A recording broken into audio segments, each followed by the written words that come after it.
స్కూల్కు స్పెషల్ ఆఫీసర్గా అపాయింట్ చేసి ఇక్కడ ఉన్నటువంటి పిల్లలు యొక్క యోగక్షేమాలు కావచ్చు, వాళ్ళ యొక్క భద్రత కావచ్చు, అదేవిధంగా వాళ్ళకి ఏదైనా కావాల్సినటువంటి సదుపాయాలు కూడా కల్పించే దాంట్లో నా పాత్రను తీసుకోమని చెప్పేసి ప్రభుత్వం వారు ఆదేశించారు. దానికి సందర్భంగానే ఈ రోజు రావడం జరిగింది. పూర్వం కూడా వచ్చాము, నేను డిఎస్పీ గారు వచ్చాము. అది మిమ్మల్ని మోటివేట్ చేయడం కోసము ప్రభుత్వం వారు పోలీస్ తరఫున మీకు ఏం చేస్తున్నారు అనే విషయాలు తెలియజేసిన వచ్చాము. కానీ ఈ రోజు నుంచి నేను మీ స్కూల్లో మీ టీచర్స్తో పాటు, మీ తల్లిదండ్రులతో పాటు మీ జీవితంలో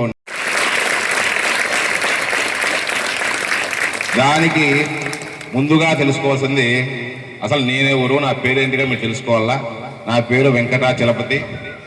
ఈ రాయచోటి యొక్క టౌన్ ఇన్స్పెక్టర్ని, పోలీస్ స్టేషన్ ఇన్ఛార్జిగా, అదేవిధంగా ఈ టౌన్ చుట్టుపక్కల మండల ఇన్ఛార్జిగా నేను ఉంటాను. లా అండ్ ఆర్డర్ను, అదేవిధంగా ఇలాంటి నేరాలు చూసుకోకుండా ఉండేది నా యొక్క విధి. అందరికీ తెలిసిందే, చిన్నపిల్లలకు తెలుస్తారు చెప్తే. సో ఈ సందర్భంగా నా తరపున తెలియాల్సింది కొన్ని విషయాలు, కొద్దిగా టైం అయినా కూడా కూలంగా మాట్లాడదాం.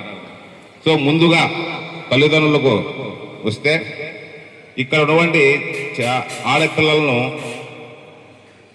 అందరినీ కూడా స్కూలుకు పంపించారు. మొదటగా ఇక్కడ ఉన్నటువంటి తల్లిదండ్రులు కావచ్చు, లేదా పిల్లల తల్లిదండ్రులు అందరికీ కూడా నా తరఫున ధన్యవాదాలు తెలియజేస్తున్నాను. ఎందుకంటే ఈ కాలంలో చాలా మంది తల్లిదండ్రులు పిల్లలను, అంటే ఆడపిల్లలు ముఖ్యంగా స్కూలుకు పంపించడం లేదు.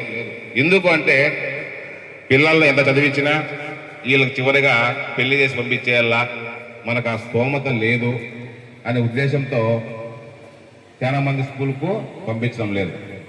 దానికన్నా ముందే ప్రెగ్నెంట్, అంటే గర్భంలోనే ఆ ఆడపిల్లలను చంపేద్దామని చాలా మంది తల్లులే ప్రయత్నిస్తారు. దీనిలో తండ్రి పాత్ర ఏమి ఉండదు. మొదటగా ఆడపిల్ల శత్రువు ఎవరంటే